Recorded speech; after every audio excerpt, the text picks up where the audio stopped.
Agala nnyo mwena abali ku mukuto gwa Daily Still Hope, abali ku Daily Still Hope 2 namwe abali ku Age Media. Katusabe Mukama tukwebaza kubanga otukuumye nga tukyali balamu, tukuddiza ekitiibwa n'amatendo, twenyika mu ndagaano y'omusaayi gwo, tandise okubeerawo okwo mwe mutukuba gy'atukulembere mu Kristo Yesu omwana wa Katonda omwana tusabidde. Amiina era amiina. Kale kati kasooka empiseewo kano abanetwa waliwo kyano jaga kyano nga nnyingi, yes, twagala kugezaako kuba nga tuseparatinga bintu bino. Kyano gye twakoze yo egenda kwatagana ku dreams and visions, ebirooto n'okola ki n'okwolesebwa. So oba olina ebirooto ebikusumbuwa, olina kumanya kirooto ki, byonna tujja kuba nga tubikwata ate nga tubikunnyonnyola. Eyo kyano kyali awo wenagikuwa erinnya era tojja gifuna, so weetaaga linki yokka. Nja kujja mu inbox nkuwe linki, oba ojja teekawo komenti, nja kuba nga nkuwa linki ya channel eyo. Okutandika n'olunaku olwaleero tujja kuba nga tukwata ku birooto bingi, togenda sangako kintu kirala kyonna, teri ku discussinga simanyi pastor ki simanyi biki, it's all about dreams only. Kati ebisigadde mu birekerere Still Hope yejja okwasaganya ebyo. Kakati awaliwo yampeereza ka linki akadde kakwata ku video abasumba nga basatira olw'etteeka gavumenti lyegenda okuyisa. Nze manyi ligenda kuyita, naye etteeka lino lyogera ku amadiini gonna, naye abantu abasinza okuba nga basatira be balokole kubanga balitidde nnyo. Lino etteeka lizingiramu abasiraamu, orthodox n'amadiini amalala. Gavumenti ki kyeyagala okuba nga ereeta? Eyagala kubanga ebiweebwayo n'ebimu eby'ekkumi kale tubizingirwamu offertories zonna mu church, ng'omusumba alina okuba nga awa proper accountability engeri gy'abikozesezaamu. Kati awo wewali obuzibu. Abasiraamu tebalina buzibu nakyo kubanga kyemumanya abasiraamu balina accountability somehow eri clear, Abangirikani balina accountability eri clear, Orthodox abantu abo ekituuka ku accountability batusingira ddala, woge mazima. Naye kati obuzibu buli mu basumba b'abalokole batidde kubanga enkola gye bakolamu ebintu byabwe, sente bwe bazisolooza bazitwala ku akawunti zaabwe, tewali wadde kiraga nti balina kye bayambye abantu. So gavumenti mu mwaka gwa 2016 we yatandikira okubanga ereeta ekiteeso ekyo, eyagala abasumba bonna oba abanaddiini bonna okuba nga bawa ensaasaanya az'essente ezo. Era okusinziira ku permanent secretary mu ofiisi z'ebyempisa bamuyita Alex K. Okero, agamba gavumenti abantu bakonfusinze oba bano abasumba bali confusing abantu nti gavumenti eri kuleeta etteeka erigenda okuba nga liwooza omusolo ku makanisa. Agamba nedda basumba baleme kuba nga bababuzaabuza, lino etteeka liwaliriza omu akulira ekkanisa oba omusumba okuwa ensaasaanya y'essente ez'ebiweebwayo byonna nga bwe biweereddwayo mu kanisa. So mu ngeri ye gy'alaba ennuŋŋamu, of which alina ojjuwa entuufu kubanga tosobola kulimba, naye tukimanyi wali abasumba bagenda okukola ki? Abasumba bagenda okuba nga baforginga accountability, kubanga waliwo Reverend omu Arua yagambye nti kankubuulire enguzi mu church mweri direct and indirect, era si abasumba bagenda kukola ki? Bagenda kuforginga. So kino ekiteeso oba lino eryagala okufuuka etteeka lisattiza nnyo abasumba b'abalokole okusingira ddala olwavulugu ate gwe bakola nga tebaagala kubanga babagambako sente bameketanga we baagala. Omuntu agula mmotoka ya bukadde 5 naye ng'ekkanisa eri mu kibaati. Kakati gavumenti eyagala kumanya esente ezo ensaasaanya yaazo. Asimanyi gwe olowooza otya oba nedda, kuba gavumenti eyinza okuba nga eyingiridde emirimu egitali gyayo. This is different. Kubanga omuntu awaayo nga waayagala, n'ate omu ayinza okugamba yes it is good kubanga sente zaffe tuziwaayo, naye teziraga accountability. Olaba musumba kukyusa motoka, olaba musumba kuzimba mayumba, kola projects, naye ng'ate abantu abali mu kyaki tebaganyuddwamu mu ki kye bakoze. Kale the biggest confusion kankusomere ekiwandiiko namutayiika abalya school fees kale nja kuba nga ate nzija nammwe. The biggest confusion which has been going all over the country, people think that the policy is a law. The policy just says let there be transparency in any religious institution. How you put that transparency measure is your in your institution is upon to you. Okitegedde nti engeri gy'onoosaasaanyumamu, engeri gy'onoolaga obwerufu bwa ssente ezo, gavumenti tegenda kukuteerawo nti tulage wooti ne wooti, wabula bo baagala okozese amazima g'obwakatonda n'okutya Katonda, engeri gy'owasaasanyizaamu ki ssente eyo, gwamanye engeri gy'ozisaasanyizaamu, wabula bo baagala kulaba ki, abagala kulaba ng'olaga bwerufu obwo, obawe clarification ntuufu. Okello Okello kale yabadde ayogerako ne bannamawulire n'agamba the policy is not necessarily includes taxing religious institutions. Nti neteeka site ogwasomako kivunula that the policy will not necessarily include taxing religious institutions. Etteeka terijja kubanga lijjako bujja musolo ku madiini, wabula ligenda kubanga likola n'ebintu ebirala, regulating n'ebintu n'ebintu ebirala. So kakati bannaddiini bo bagambye nedda gavumenti ejja kubanga ate eyise we yalikomye, okubanga ate etandise okubanga eyagala okuwooza n'okutandika okubanga efuna embalirira ku biweebwayo byonna ebikolebwa mu church, kubanga church is not a business, nti government eri responsible for it, wadde tuli under constitution ya Uganda, wabula ate tetusaanidwa kubanga tetuyisibwa weetutyo, kubanga this is not si bya kusomero, wabula this is a call Katonda akuyita. So government okutandika okubanga eyagala kulingiriza sente ozikozesezza otya, sente ozikozeemu ki, mbu tekyetaagisa era kiyinza okubanga ate akivoola oba kiri against ki, kiri against ate ekigambo kya Katonda. Naye nze simanyi oba gwe olowooza otya, naye ate nze ngamba kirungi, ate kirina advantage. Bumanyi buli kintu kirina advantage ne disadvantages. Kakati abasumba abasinze okweraliikira be bano abawuuta ssente z'endiga nga tebazibalirira, bo baliwo okulya buli kwegaggawaza, abo abalina ebintu eby'amaanyi.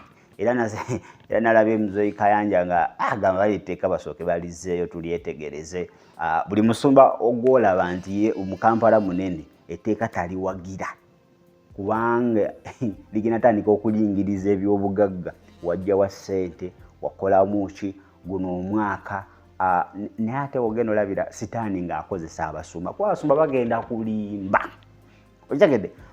Agenda kubanga otugeze omwaka asolooza bukadde 10, agenda gamba tusoloza bukadde 4-5. Abasumba bagenda kulimba kubanga tebaagala bababuuze ssente endala zaakoze. Abula kino bakiyita mpaawo atandika abasitaani ono muyaaye. Sitaani ayagala okuswaza abasumba, kano katego kakubaswaza. Of which nze kugambye erudda kirungi. Bano abasumba beddeko kati batandika okubanga ssente balaga ensaasaanya, wadde bagenda kulimba. Era nga sitaani agenda kubanga ate ayongera obubakozesa. Ate oludda kibi kubanga gavumenti terina kubanga eringiriza. This is another institution. Bino ebintu bya Bwakatonda bya mwoyo. Tosobola kubanga ate okola ki obitegeera. Especially maybe gana amakanisa ng'Abangirikaani, si be Bakatoliki. Bo sente ngamba Bakatoliki. Church Catholics, bo sente zaabwe zivaawa, oluusi ziva Vatican n'abantu. So bo balina okuwanga, balina okuwa accountability. Bali abasindise ssente. Naye kakati ojja mu makyaki g'abalokola agamu tegalina basaponsa. Kirala ebimwe byaffe bidde bikyankanye. Naye mbadde nkyakubula nti ng'ekkanisa z'abalokole z'olaba ezisinga tezirina basaponsa. Nga olaba abaana bakyaki mu Uganda oba Bakatoliki nti bo at least bafuna support okuva Vatican, okuva ne mu bitebe byabwe ebirala. Kati abalokole bo baaba ife nga ffe ndigafa balina okuba nga tukola ki, tufacilitatinga obuweereza obwo.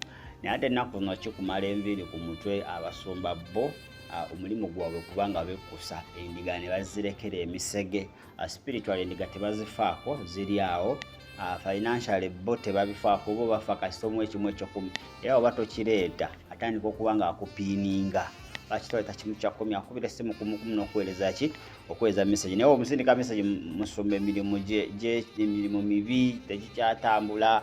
Muwalabu mukambwe muzibu, ayomba nnyo, emirimu bayinza okungoba.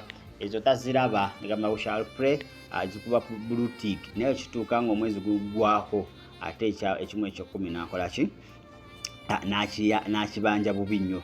Kakati nze ndowooza gavumenti eyinza okuba nga ntuufu saamuwahawo, naye ate side endala gavumenti eyinza okuba nga ate etandise okuba nga ate eyita weyalikoze ki weyalikomye. Nze ekintu ekyo manyi omubbi gw'okwata n'akwata omubbi. Set a thief to catch a thief.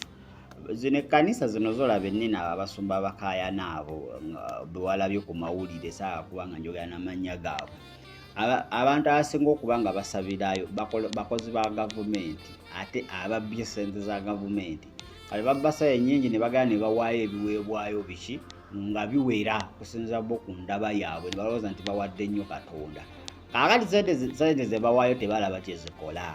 Balaba pasita bavuga VX Range Rovers, balina ba bodyguard, balina basirikale, nzooza Prime Minister mulamba, so ndowooza nabo ababbi kibaluma. So omanyi omubbi tayagala bamubbe. So ndowooza etteeka eryo ndowooza kwe lyavudde. Naye okuviira ddala mwaka gwa 2016 gavumenti yabadde ekola ku tteeka eryo okuba nga ate erireeta muki erifuuke bago policy lifuuke ki lifuuke etteeka lisobole okuba nga ate liyamba. Kakati ekiwandiiko kigamba the biggest confusion which has been going all around the country, people think that a policy is a law. The policy just says that there should be transparency in a religious institution. How you put that transparency measure in your institution is up to you.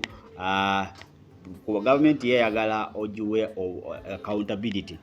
Awo tugere okulabira abasumba nga balimba. Sitaani ono muyaye, guno mutego gwa sitaani. Ayagala kwanika abasumba be. Okitegedde? Kubanga nze manyi church ezimu zisolooza ne biliyoni 2 omwaka. Kati musumba tajja kwogerera mazima nti tusolooza biliyoni 2. Yajaga ntusolooza obukadde 7, obukadde 10. Okitegedde ndala bagenda zitema. Kati sani agenda limbisa abantu abasumba be bennyini agenda kubanga abaanika. Kuba batya accountability. Musolooza mutya biliyoni 2 ng'ate ekkanisa ekyali mu kibaati. Sente ziragawa. Kubanga gavumenti ejja n'ensansanya mwasolooza biliyoni 2 omwaka oguwedde. Ziri mwakolako ki. Ku akaunti ya church kuliko miliyoni 3 endala zaalagawa. Kakati abasumba ekyo kye basinza okuba nga batya. Ate abantu abasinza okuba nga batya ekintu kino si ba Seventh Day, si Bangirikaani, si Basiraamu, balokole. Kubanga bo tebalina proper transparency and accountability. Embalirira mu kanisa abalokole yagaana. Kati batidde nnyo ekintu kino kigenda ba exposinga. Kigenda kubanga kibaanika ng'enjogera ennaku zino kigenda basala. Kigenda kubanga olina okugawa gavumenti nti tusente ziti ze twasolooza bakubuuze wakola kinaki nga tolagaayo wadde n'akantu n'akamu. Kyobanga kati batandise okulimba nti lino etteeka lize kubanga likuba kkanisa. Weewaawo wadde ne gavumenti eyagayitamu eryo etteeka etandika okuba nga egy'omusolo. Gavumenti okusaba accountability ekitegeeza olina okuba nga ofayiringa simanyi bano abaakolako economics returns n'okuba nga bakutema omusolo. Kuba gavumenti y'omusolo ebunoonyeza buli wamu tewakati ne mobile money zigenda kuwa omusolo. Ne looni z'onoofuna mu looni yonna bagenda kuba nga bajjako omusolo.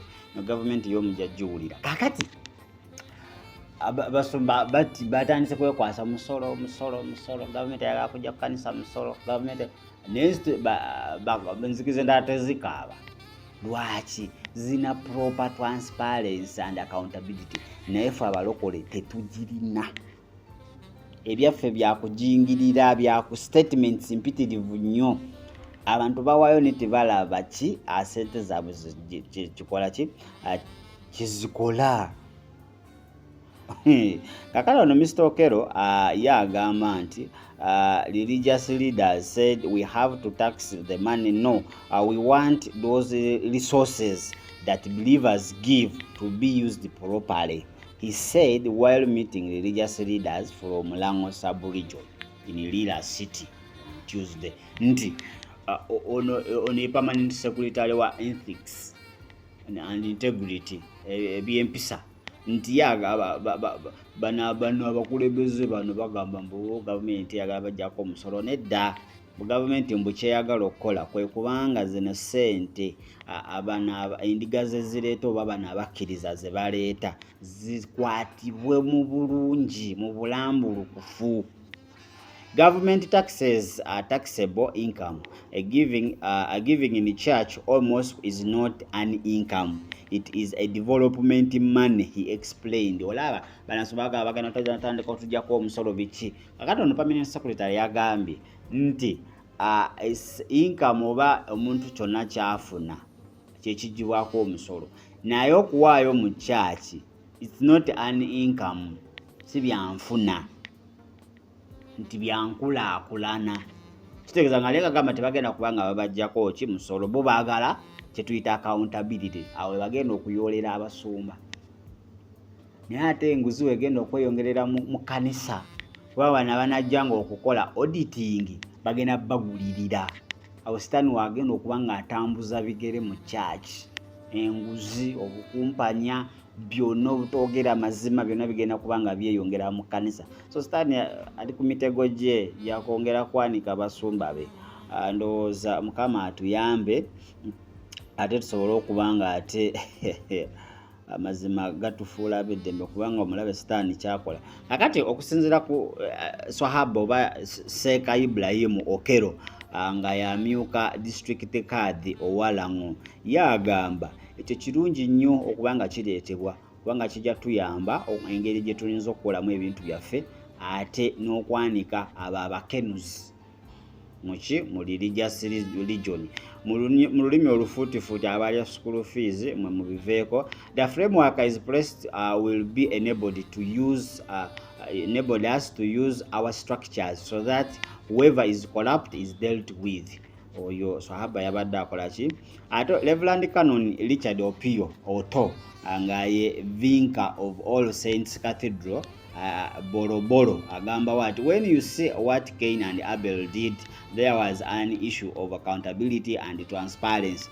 Abel brought a blameless lamb to be sacrificed to the Lord, but his brother Cain brought rotten tomatoes which he brought from his garden. And when they offered, they discovered that the one of Cain was not accepted, which forced Cain to kill his brother Abel. This was corruption. Nti niwe tuddayo mu lubereberye okitegeera Cain ne Abel waliwo kye tuyita transparency obulambulukufu obwerufu nti Abel yaleeta ekituufu yali mulambulukufu maaso ga Katonda. Cain n'alimba teyaleeta kirambulukufu.